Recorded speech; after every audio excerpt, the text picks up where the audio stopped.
Good morning, everyone, and welcome to our April WatchGuard update webinar. This is Madison Slater, your friendly local WatchGuard expert. I hope you're all having a great week. Hope your Thursday is off to a great start. Only a few more hours, I guess, between us and the weekend, so hopefully yours is going to come smoothly. Before we get started here, as always, just some general housekeeping. Everyone's lines will be on mute automatically. This webinar will be recorded. The chat window will be located on the side of your screen, so you can use that for our question and answer section at the end. We are always happy to answer whatever questions you may have. Feel free to throw us those, and we'll address them as quickly and efficiently as we can. So let's go ahead and jump into this month's topics. I got some good ones for you guys this week. First one is we're going to talk about WatchGuard's new remote access point. This is a cool new thing that they are coming out with. The new OffPoint Agent for macOS. I'll give you some quick updates on that. We'll talk about the HAFNIUM exploit that happened back in March and some of the things WatchGuard has done to protect you against that. And then our demo, restricting outbound traffic, which is something that I personally am really passionate about, with making sure that our firewalls are protected. And then we'll make sure, as always, to share our upcoming training dates with you guys. So if you have any, if you want to get any official training done, we are happy to offer those classes.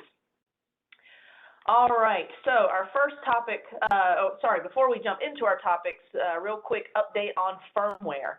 So WatchGuard is currently splitting firmware based off of the hardware model.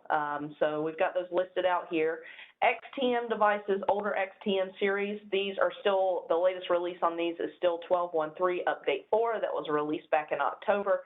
If you have joined us for these webinars before, you know that WatchGuard is no longer releasing new firmware for those devices, just bug fixes for 12.1.3. So if you're still on an XTM, highly recommend that you consider moving to a T series or an M series so that you're getting the latest and greatest firmware releases.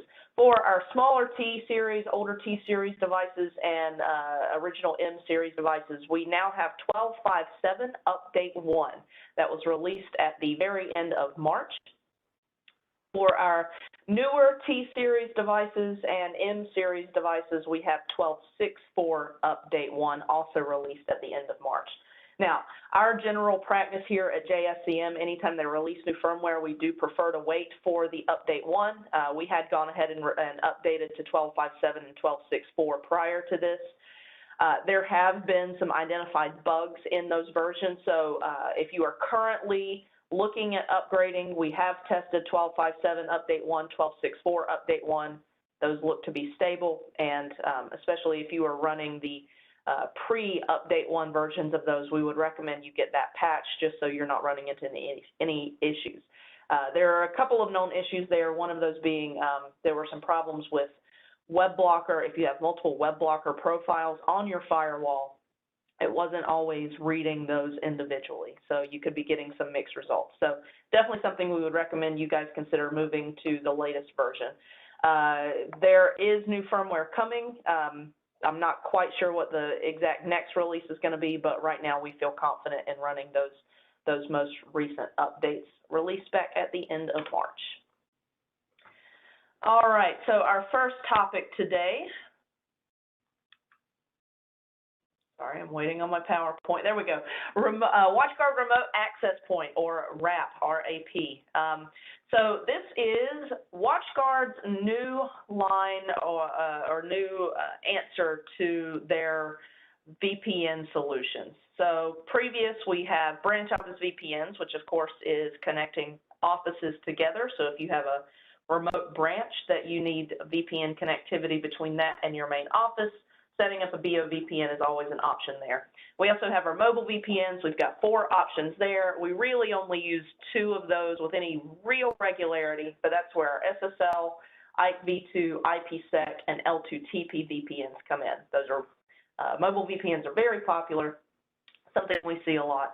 So WatchGuard's third answer to this remote work is a remote access point. I know a lot of organizations, when COVID hit, it was sort of a, let's work from home, see what happens kind of thing. And I know a lot of places have decided that the work from home model actually works pretty well for them. So even though things are maybe starting to get back to normal where you are, it's not necessarily something that people are jumping back into, having everyone back in the office. I know here in the Charlotte area, there have been plenty of organizations I've seen announce that they are going to stay at the at least work from home option. So one of the options that we are looking at is how do we then protect those remote users? They are still accessing company data. They still have company devices. So how do we make sure that they're protected? So WatchGuard has come up with the remote access point.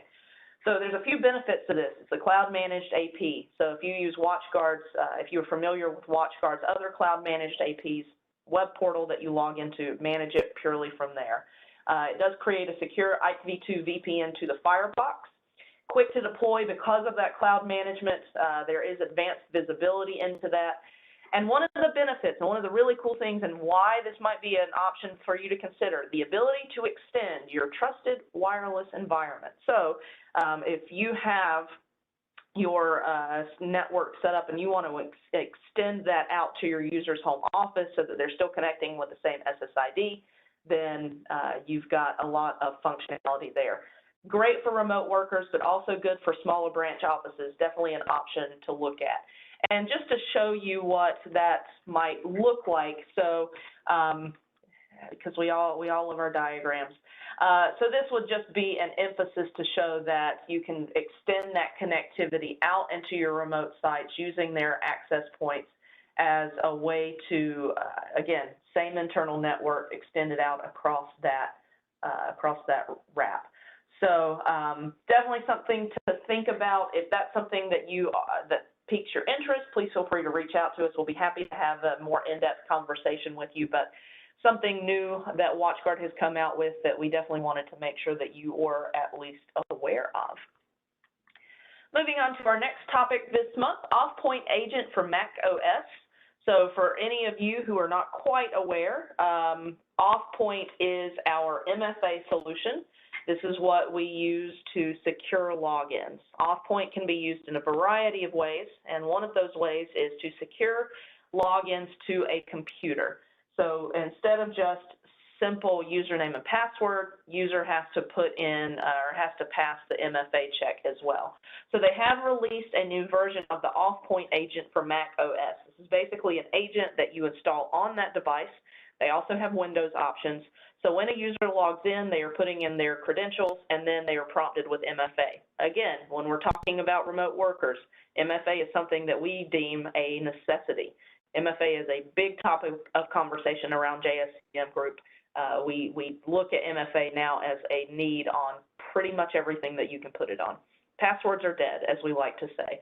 So the new OffPoint Agent is compatible with Big Sur, the new operating system for Mac. It provides protection when the user logs into the computer. So again, let's say that user leaves their computer at the coffee shop, and they are one of those users who, as much as we tell them not to, they have their password on a sticky note. Someone opens that computer, there's their password, they log right in. Well, if we have MFA, then that is going to stop them from being able to do so, or if the device is ever stolen or something like that. This also is protection if the user's account has been blocked. So this is something that we might not like to think about it, but we have to consider with the remote workforce. What happens if we need to terminate someone's access? MFA gives us that option because you can block their token, meaning that if I have that tied into, say, my Microsoft 365 login, I block their OffPoint token, which means they can't log into their email. That would correspond as well to their computer. If I block their token, they can't log into that computer locally. And especially when we're talking about Macs, because we don't always have the level of control over them that we would have for a Windows device. Having things like that in place are definitely something that is good to keep in mind. So new agent out there for Mac. If you are currently running the OffPoint agents for macOS, then you simply just need to log into the WatchGuard portal, WatchGuard Cloud portal, download that, and install that on your devices. And then protecting against HAFNIUM. So this is something that came out back in March. We didn't talk about it during our last month's webinar, but something I did want to make sure that we brought up. For any of you that are not aware, back in March, this was early March, Microsoft released a series of emergency patches for Exchange servers that were disclosing against a threat known as HAFNIUM. They were actively exploiting a lot of Exchange systems, 2013, 2016, 2019, and to a limited extent, 2010. So if you have an internal Exchange server, this is probably something that you are already aware of. Now, Microsoft did release patches to this, so that is step number one. If you have not updated your servers, it is always important to ensure that you are updating at least critical security patches. We run into this a lot when we're doing security assessments. I know I'm going off topic a little bit on WatchGuard, but still important. Make sure you are installing critical security patches. Don't let those go too long. From the WatchGuard side, they did do a lot to make sure that you are protected from this. So just a couple of things to go through here.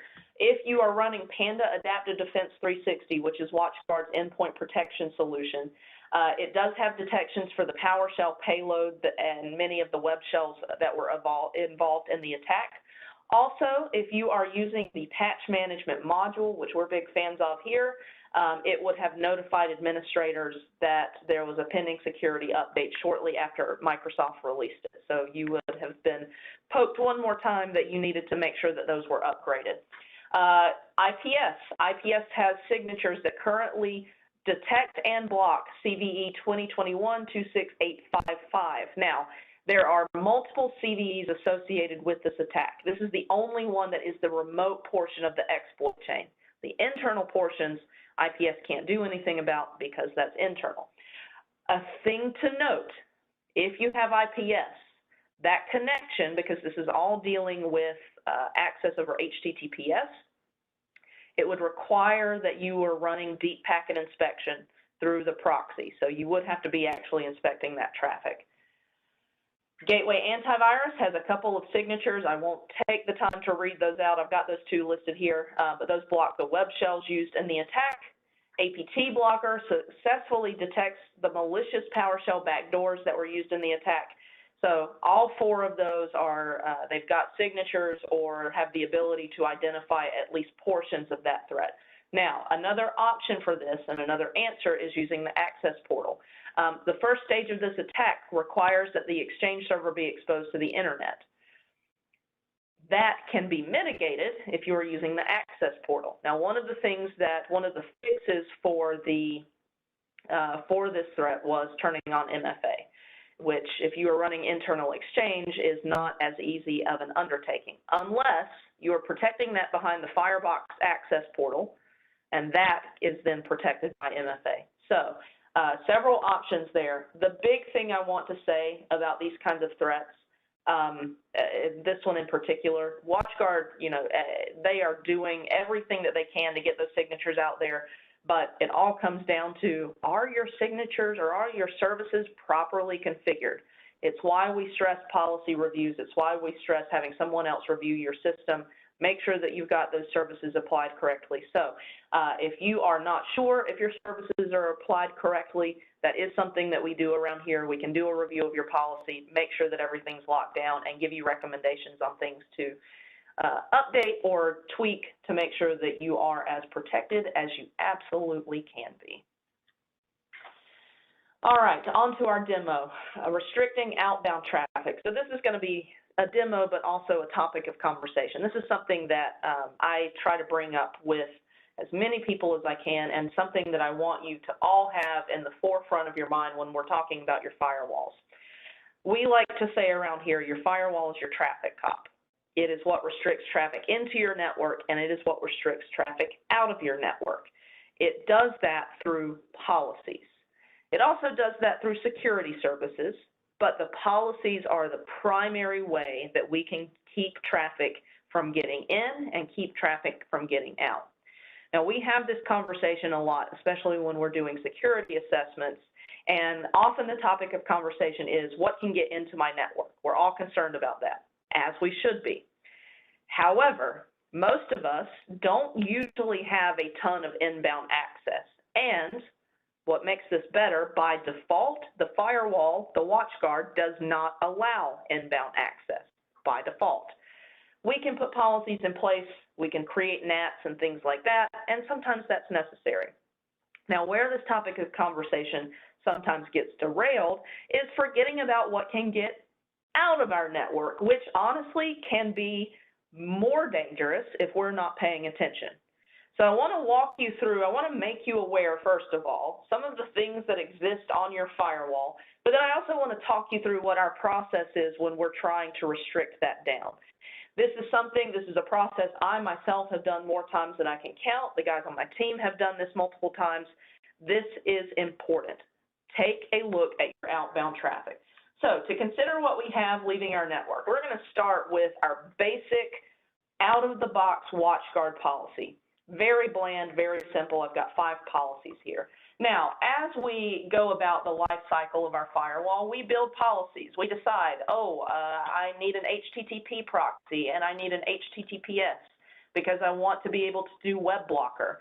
I've got a policy where I need to allow outbound DNS.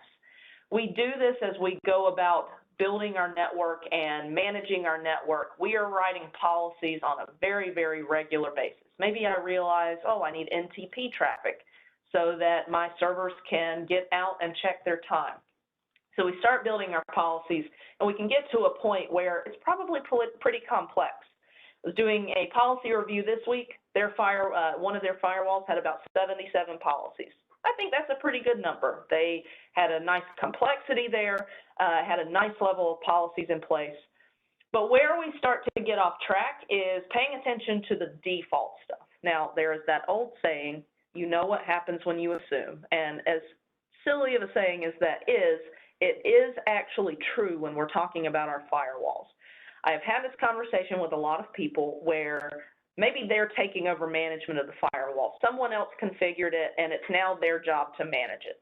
So we're looking at their policies, and I'll point one out and say, well, what is this for? Why is this here?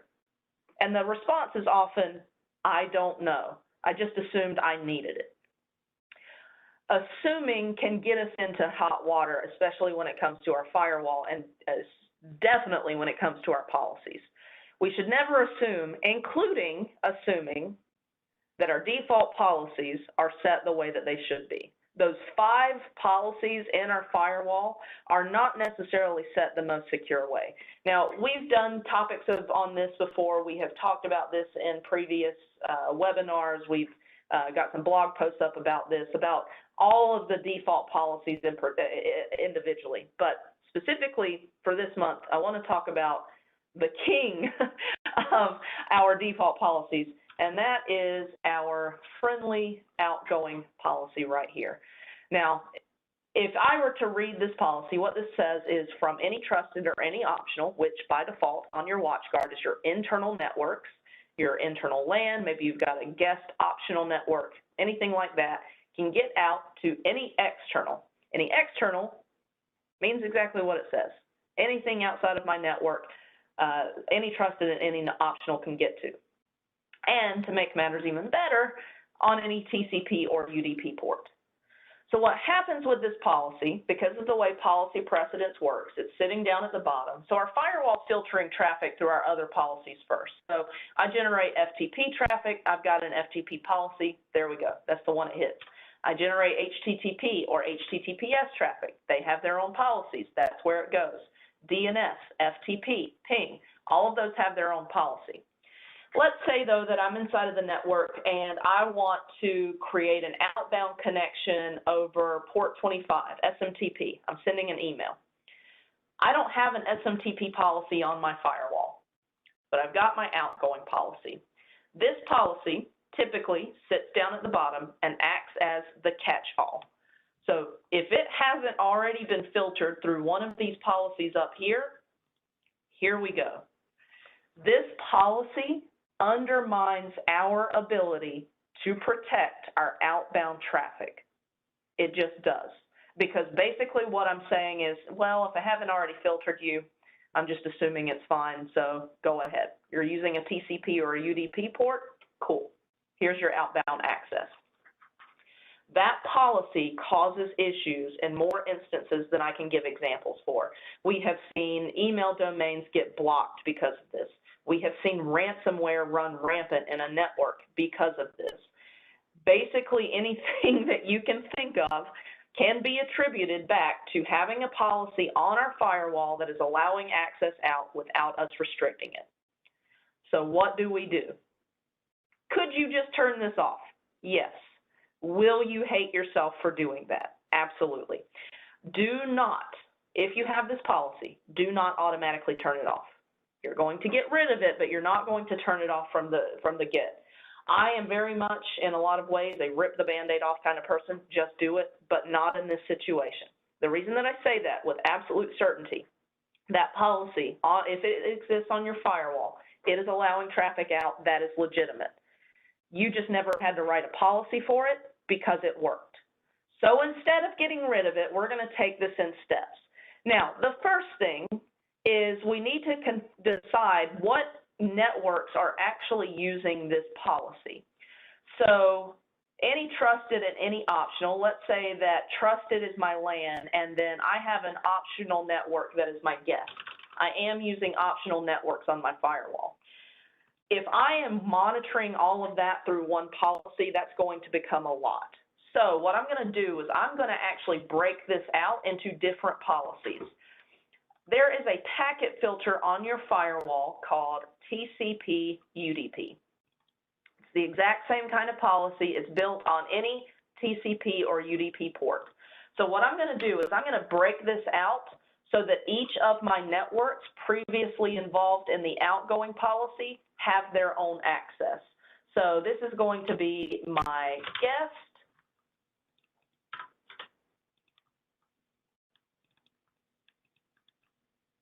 so that it's got its own policy, and then I can either create one for my trusted, but for right now, I'm just going to reuse my outgoing. The reason that I do this, when it comes to things like a guest network, I actually don't care if you're allowing out all ports. I hope that you are doing some sort of restriction. We do that here. We've got basic web filtering and some application control. I do have some policies in place to restrict my guest traffic. I do ultimately have a policy like this for my guest network. So that way, if someone's on their personal device, because that's all it's used for, if they need to connect, if they're using an app or something like that that uses a variety of ports, I'm not concerned about it. What I am concerned about is my internal network, and that's why I'm breaking this off, because that's my internal network is what I'm paying attention to. So step number one is first decide what networks do you have, and do yourself a favor, break those policies out to make it easier to monitor. The next thing that I'm going to do is turn on logging.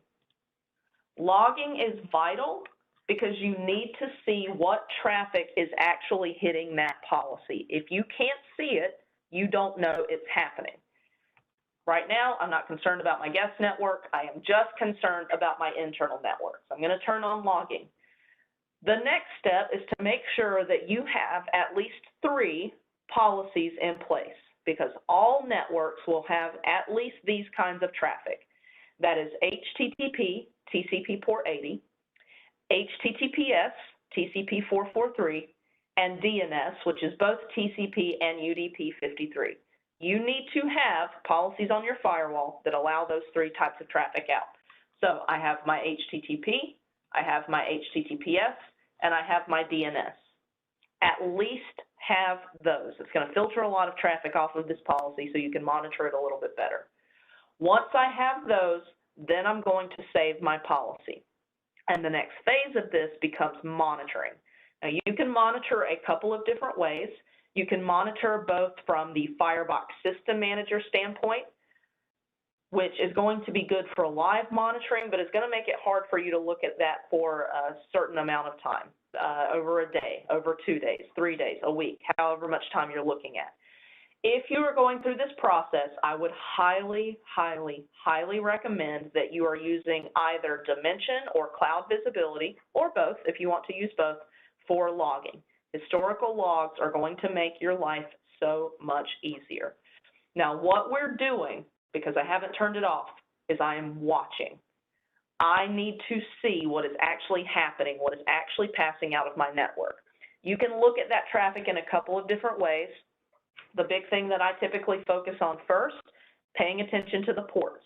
Now, depending on the way that I'm monitoring that traffic, if it's through Firebox System Manager or through one of my logging tools, is going to differ, but looking at the ports for me is going to be the first step, because that is the basis of all policies. What ports are they created on? So I'm going to start looking at my logs, determining what traffic is passing, and then I have to start making the decision, is that something that is necessary?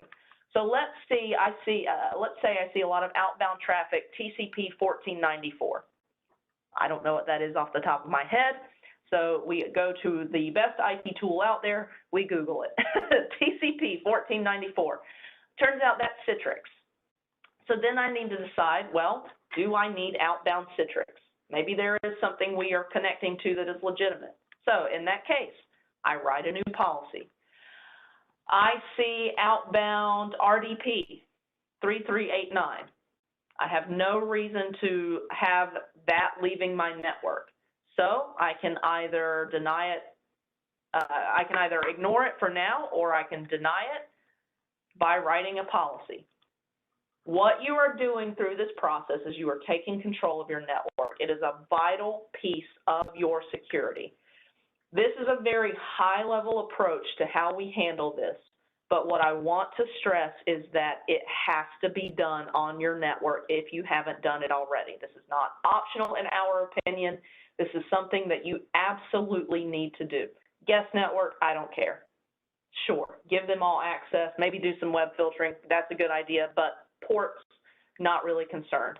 The reason that things like this are important on your internal network are things like ransomware, unknown applications that you have running inside of your network. Those don't often use common ports.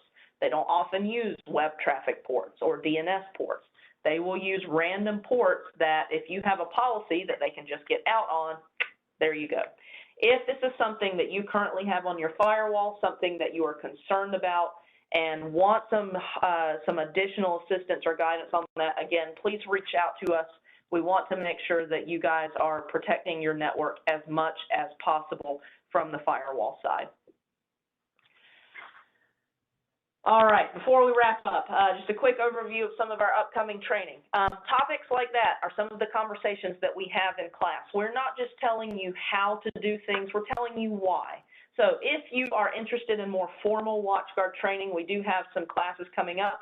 We are getting ready to release our Q3 schedule as well, so that will be up on our website soon. We have a Charlotte class or virtual here May 10th, Denver, Colorado or virtual starting May 31st, and then Charlotte or virtual June 21st through 24th. All of our classes we offer both in person and virtual.